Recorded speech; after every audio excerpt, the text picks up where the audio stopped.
अज़ीज़ तलबा अस्सलामु अलैकुम। मैं प्रोफेसर मुशर्रफ महमूद आपसे मुखातिब हूँ CMM लेक्चर से। हम साल दोम का 5वां सबक अकबरी की हमाकतें नावल पढ़ रहे थे। इसके पहले 2 लेक्चर हो चुके हैं, समाअत कर लीजिएगा, जिसमें मुसन्नफ़ का तारुफ, सबक का तारुफ और सफ़ा के किताब सफ़ा नंबर 29 तक कर लिया था। आज हम शुरू करेंगे सफ़ा नंबर 30 से। बात यहाँ तक पहुँची थी, अकबरी जो कि एक बड़ी जाहिल औरत है, उसको सलीके तमीज़ से आ रही है। एक कुटनी जो हजन के रूप में आई है उसके हाथ चढ़ जाती है, उसको मां बना लेती है और ख़ुद उसकी बेटी बन जाती है। जब वो उसको अपने जाल में फ़रेब में कुटनी मुब्तला कर चुकी है तो क्या करती है, सफ़र नंबर 30 से शुरू करना है। जूठे नथ के मोती उसको बेच देती है। यानी नथ आपको पहले लेक्चर में तस्वीर दिखाई थी कि औरत का जेवर जो कान से नाक तक होता है झूठे हैं, और उसको कहती है कि ये एक बड़ी बेगम है, उनके हैं, बहुत कीमती हैं, कम से कम 500 या 1000 के तो हैं। लेकिन जब परामल जोहरी को दिखाने गई तो वो 200 तो ज़बरदस्ती मेरे पल्ले बांधता था, लेकिन मैं 50 के लाई हूँ, तुम्हारे लिए 50 के। भाई तुम्हारे लिए 50 के क्यों है कि हम तो माँ बेटी हैं ना, किसी और को बेचूंगी तो 200-300 के बेचूंगी, लेकिन तुम्हारे लिए सिर्फ 50 के। उस वक्त 50 भी एक बड़ी रकम थी। और अकबरी कहती है मेरे पास इस वक्त तो 50 रुपये नहीं है, नकद मौजूद नहीं है। तो बेटी ऐसे करो, अपना कोई और जेवर बेच दो, ये बिक गए तो दोबारा नहीं मिलेंगे और मुझे आज ही बेचने हैं, बेगम को पैसे देने हैं। इस तरह से धोखे में मुब्तला करती है कि अकबरी बेवकूफ़ औरत क्या करती है, अपने तमाम जेवरात उसके सामने लाकर रख देती है कि देखिए इनमें से कौन सा बेचना चाहिए। अब वो तमाम जेवरात क्यों रख देती है अजनबी औरत के सामने, अभी आपको बताया। वो अब अजनबी नहीं रही, उसके लिए माँ बन गई है। वो कुटनी जो कोई एक आधा जेवर हथियाना चाह रही थी और अकबरी तो लाके सारे जेवरात उसके सामने रख देती है, उसकी नीयत और ख़राब हो जाती है। वो क्या कहती है, जूठे नथ के मोती बेचने के बहाने आती है और नथ खरीदने को अकबरी तमाम जेवरात उठाकर उसके सामने लाके रख देती है। अब होता क्या है, कुटनी एक और चालाकी मकारी करती है। वो ये करती है कि बेटी तुमने सारे जेवरात ख़राब किए हुए हैं, बर्बाद किए हुए हैं। देखो ये सोने को मट्टी खाई जाती है, ये देखो इसकी डोरी ख़राब हो गई, यूं करो इनको धुलवाओ। और अकबरी क्या कहती है, मैं क्या करूं, मेरे शौहर के पास टाइम ही नहीं है। अब आगे वो क्या चाल चलती है, कुटनी बेटी ये कौन सी बड़ी बात है, तुम मुझे दो, मैं अभी ला के धुलवा के ला देती हूँ तुम्हें, मसला ही कोई नहीं है।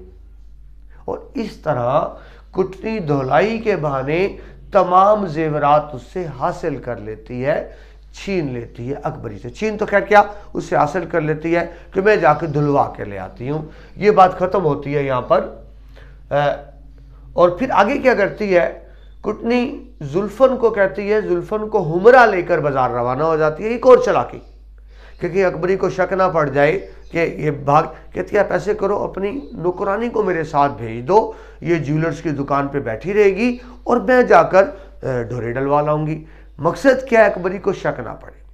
और यूँ वो क्या करती है, कुटनी जो हजन के रूप में आई है, जुल्फन को साथ लेकर रवाना हो जाती है बाजार।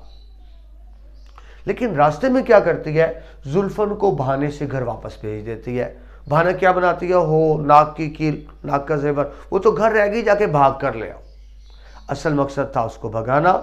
जैसे ही जुल्फन घर वापस लौटती है, वो कुटनी जो हजन के रूप में वहां से भाग जाती है, फरार होने में कामयाब हो जाती है।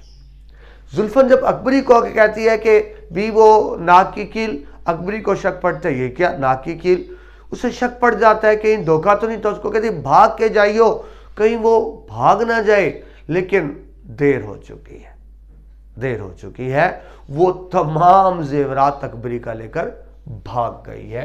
ये बात खत्म होती है सफ़ा नंबर 30 पर। 31 पे बात कहाँ शुरू होती है, कुटनी का तमाम जेवरात लेकर फरार हो जाना। वो वहां से भाग चुकी है। अकबरी बहुत शोर मचाती है, लोगों को बुलाती है, मुतवज्जो करती है। उस कुटनी ने एक बहाना बनाया था कि मेरी भांजी एक करीबी मोहल्ला है मोमगरों का छत्ता, वहाँ पे रहती है, तो लोग मोमगरों के छत्ते तक उसको ढूंढने जाते हैं, मगर उसने कहाँ मिलना था, वो भाग चुकी है। पुलिस को बताई जाती है, लोग खुद ढूंढते हैं, पर कुटनी का कोई सुराग नहीं मिलता। वो कहीं से नहीं मिल पाती, वो तमाम जेवरात लेकर भाग चुकी है। जब उसका शौहर आकिल घर आता है, सर पीट के बैठ जाता है, बेगम को इल्ज़ाम देता है कि तेरी जहालत ने, तेरी नासमझी ने मुझे बर्बाद कर दिया, सारा जेवर तबाह हो गया। खामद बीवी भी शिकवा कर रहा है और बीवी खामद पे शिकवा शुरू कर देती है, ना ये बताओ तुमने खुद ही तो कहा था कि उससे चीज़ें खरीद लिया करो। यानी शौहर बीवी का कसूर बना रहा है, बीवी शौहर का कसूर बना रही है। हकीकत यह है कि दोनों कसूरवार हैं। अकबरी तो जाहिल थी, वो तो अपनी जहालत के हाथों मारी गई और उसका शौहर आकल अपने लालच के हाथों मारा गया। अगर शौहर बीवी को रोक देता, जब उसको पता लग गया था सस्ती चीज़ें खरीद ली है, वो बीवी को रोक देता, खबरदार आइंदा इसको घर ना आने देना, और सारी चीज़ें वापस करा देता। लेकिन शौहर ने भी ऐसा नहीं किया, वो लालच में आ गया था, तो दोनों का कसूर हुआ। बहरहाल जेवरात जा चुके हैं, धोखा हो गया, उनसे जेवरात निकल गए। ये तो जेवरों की बात हुई। आगे मुसन्नफ एक और भी बयान करते हैं। देखिए, जो जाहिल अनपढ़ होगा एक जगह पे नहीं, वो हर मामले में जाहिल और अनपढ़ होगा। घर के कीमती कपड़े दीमक से बर्बाद हो चुके हैं। पुराने ज़माने में ये होता था कि लकड़ी के संदूक होते थे, वो एयर प्रूफ नहीं होते थे, उनमें गैप्स होते थे, टिड्डियाँ मकोड़े चूहे कपड़ों को ख़राब कर देते, बर्बाद कर देते, सुराख कर देते थे, तो सीम जिसको हम कहते हैं कपड़ों में आ जाती थी।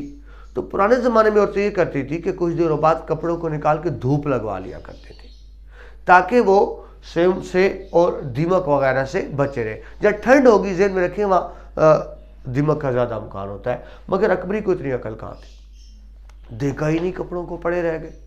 और जब सर्दी आई, धुलाई की ज़रूरत महसूस हुई, ने रज़ाई की, तो देखा कि सारे कपड़े बर्बाद हो चुके। जेवर धोखे से चला गया, कपड़े घर पड़े पड़े बर्बाद हो गए।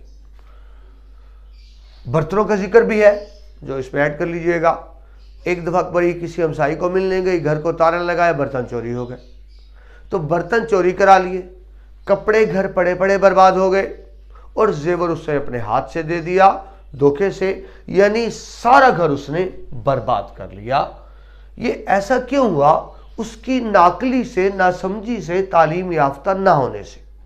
मैं बार बार आपको अर्ज करता रहा हूँ, इस सबक में, इस नावल में मुसन्नफ यही बताना चाह रहे हैं औरतों की तालीम की अहमियत क्या है। एक औरत तालीम याफ्ता हो तो घर को बहुत अच्छे अंदाज से चला सकती है, अनपढ़ हो तो बड़ी खराबियां पैदा होती हैं घर के मामलात में। जिस तरह आपने देखा, नानी के नाजायज लाड प्यार से अकबरी का बिगड़ जाना। माँ बाप भी लाड प्यार करते थे, लेकिन नानी का लाड प्यार बहुत ज्यादा था।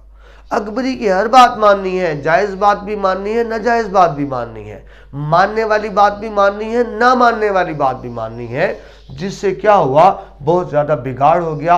हर बात मानी, ना उसको तालीम रहा, ना शऊर रहा, खुद भी बेवकूफ़ तंग हुई, अपने लिए बेजाब बनी, माँ बाप के लिए बेजाब बनी, शादी के बाद ससुराल के लिए बेजाब बनी। नानी से नालायकी से घर का सारा कीमती सामान बर्बाद कर बैठे। अभी बताया आपको, बर्तन चोरी हो गए, कपड़े पड़े पड़े खराब हो गए, और जेवरात उसने खुद धोखे से दे दिए। इस तरह लुट गए। ये तो मुकम्मल हुआ जी। सफ़र नंबर 32 पे चंद लाइनें हैं जिसमें सिर्फ ये बताया गया है, मोहम्मद आकल की शराफत से घर का इंतज़ाम चलना। इसम बामुसम्मा किरदार है, आपको बताया था, यानी जो इंसानी सिफ्त हो उसको किरदार बना दिया जाए। वो अक्लमंद था तो मोहम्मद आकल का कह दिया। घर चलता रहा, वरना अकबरी में तो कोई ऐसा हुनर था नहीं, बहुत जल्दी अलहदगी हो जाती, तलाक हो जाती अगर खावत भी वैसा ही बेवकूफ़ होता। उसकी अक्लमंदी से घर चलता रहा, लेकिन एक ज़रूर हुआ कि जो घर में हर चीज़ मौजूद थी उसे बर्बाद कर ली। इस ध्यान में रखिएगा, सबक के शुरू में ये बात आई है कि उस ज़माने में जॉइंट फैमिली सिस्टम था। घर में बेटे अपनी औलाद के साथ, माँ बाप के साथ रहते थे, बड़े बूढ़े समझाते रहते थे। उस ज़माने में किसी का बीवी को लेकर अलग हो जाना मायूब समझा जाता था, मगर अकबरी ने शौहर को मजबूर किया कि वो अलग होकर रहे। अकल के माँ बाप ने ना चाहते हुए अलग कर दिया, और अलग होकर जब उसके पास हर चीज़ थी, सारा घर बर्बाद कर लिया, तबाह कर लिया। अब उसने बहुत सी बेवकूफ़ियाँ की। देखिए, जो बेवकूफ़ होगा एक जगह नहीं होगा, हर जगह बेवकूफ़ होगा। मगर मुसन्नफ लिखते हैं कि अकबरी के मज़ीद हालात ज़िंदगी लिखने को जी नहीं चाहता। ورنہ اگر چاہوں تو ایسی کئی کتابیں اور بھی تیار ہو سکتی ہیں، لیکن دیکھیں کسی کی اچھائی بیان کی جائے تو لطف آتا ہے، اس میں سیکھنے کو ملتا ہے، لیکن جب آپ کسی کی برائی کرتے ہیں، کسی کی حماقت بیان کرتے ہیں تو خود بھی ذہنی کوفت ہوتی ہے۔ تو مصنف کہتے ہیں لکھنے کو تو لکھوں لیکن مزید لکھنے کو جی نہیں چاہتا۔ اتنے ہی حالات زندگی کافی ہیں قوم کی بیٹیوں کو سمجھانے کے لیے، کیا سمجھانے کے لیے کہ جہالت کے کیا کیا نقصانات ہوتے ہیں۔ یہاں ہمارا سبق مکمل ہوتا ہے۔ میں ذرا دوبارہ دہرا دوں، ریکیپ کر دوں پورے سبق کو۔ یہ ایک ناول ہے جو مولوی نذیر احمد نے اپنی بیٹی کی تربیت کے لیے لکھا تھا۔ ان دنوں بیٹیوں کے لیے تعلیمی ادارے نہیں تھے، بعد میں یہ چھپا۔ بات ایک ہی سمجھائی گئی کہ عورت پہلی درسگاہ ہے، عورت کی تعلیم بہت اہم ہے۔ اگر ایک عورت تعلیم یافتہ ہوگی، خود بھی کامیاب رہے گی، ماں باپ کے لیے بھی سکون کا باعث بنے گی، سسرال میں بھی عزت پائے گی، جس طرح اس کی چھوٹی بہن عسکری نے پائی۔